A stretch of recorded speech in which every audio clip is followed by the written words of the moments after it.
What is China? The People's Republic of China, commonly known as China, is located in East Asia. It borders 14 nations, more than any other country in the world. It is the most populous state in the world, with over 1.3 billion citizens. While the world population is 6.8 billion, that means out of every 5 people in the world, 1 is Chinese. China is made up of 56 distinct ethnic groups, with Han Chinese making up 92% of its whole population. China is a single-party state governed by the Communist Party of China, whose power is enshrined in Chinese constitution. Though China is officially an atheist country, its religious roots lie within Confucianism, Buddhism, and Taoism, and from these most social and moral values are derived.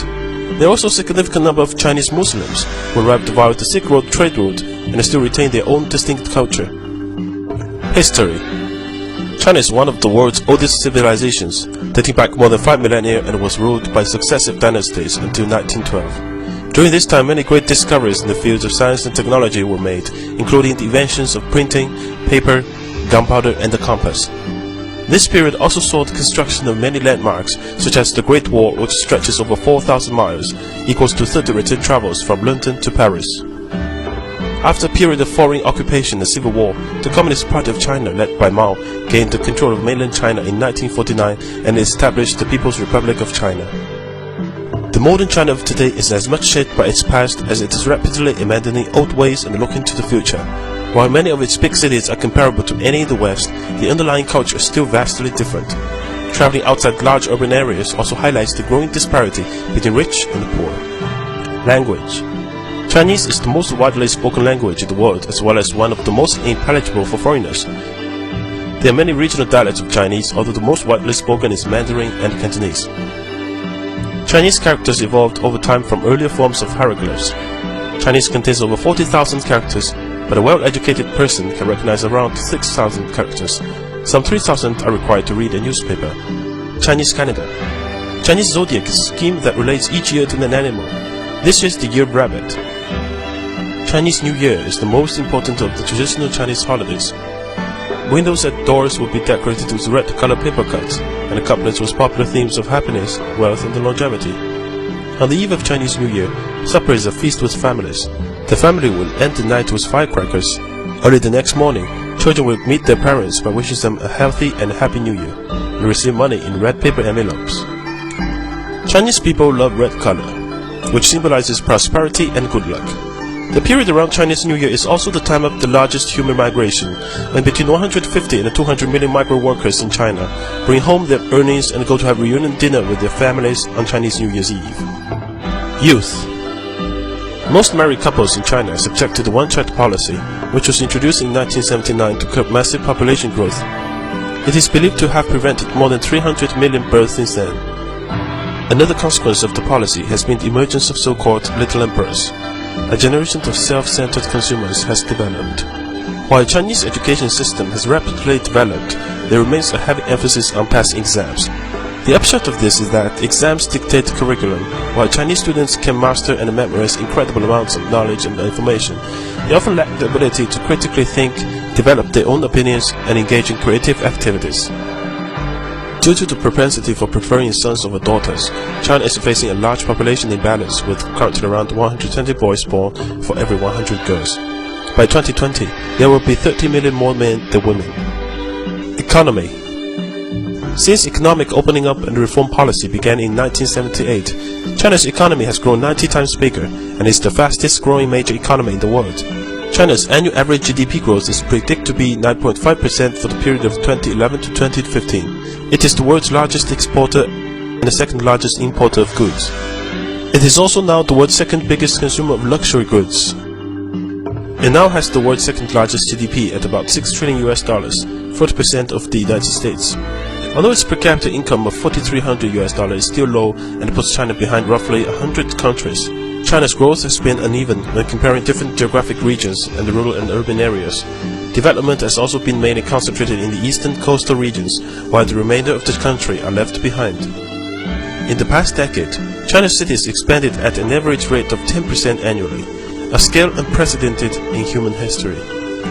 China is a country crazy for skyscrapers to show its economic booming. More than 200 skyscrapers are being built here now. Within the next 3 years, there will be 1 skyscraper completed every 5 days in China, which will make the total 800 in 5 years' time, 4 times as many in the States. China is the world factory. 1 out of every 3 household appliances, 3 toys, 2 pairs of shoes, 2 shirts are made in China. It has now become the world's largest energy consumer, but relies on coal to supply about 70% of its energy needs. Leading Chinese environmental campaigners have warned that water pollution is one of the most serious threats facing China now.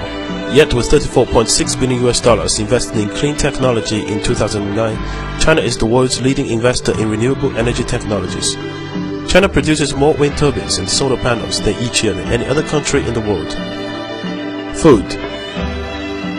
Being such a large and ethnically diverse country, each region has its own local specialities which the Chinese are often keen to try and introduce to others. Generally, you will find hot and spicy food in the west and the central China, and a cooler food in the south and the north. A Chinese dining table is usually round, allowing everyone to engage equally in conversation. It will be set empty bowls, plates, and chopsticks for each person. Food dishes are placed into the center of the table to be shared between everyone. Don't be put off if you see people spitting bones or seeds onto the plate. This is perfectly normal. Contrary to what you might find in your local Chinatown, Chinese food is generally healthy and often beautifully presented. Texture, flavor, color, and aroma are key considerations for all Chinese cooks, even above nutrition contents.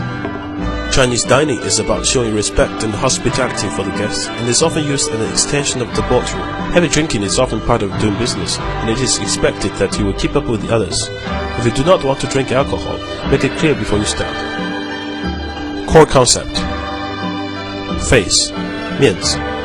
The concept of face can be loosely described as someone's social status or reputation in the eyes of others. Throughout the Chinese person's life, it must be maintained and enhanced through giving to and receiving from others in both words and actions. It may be something as small as who gets in the lift first to the awarding of a multi-million-dollar contract, but without it you will have very little power or influence. To make someone lose face or even unknowingly is a huge design and could mean the end of a relationship. Connections. 关系. 关系 literally means connections or relationships and essentially boils down to exchanging favors. You scratch my back, I'll scratch yours.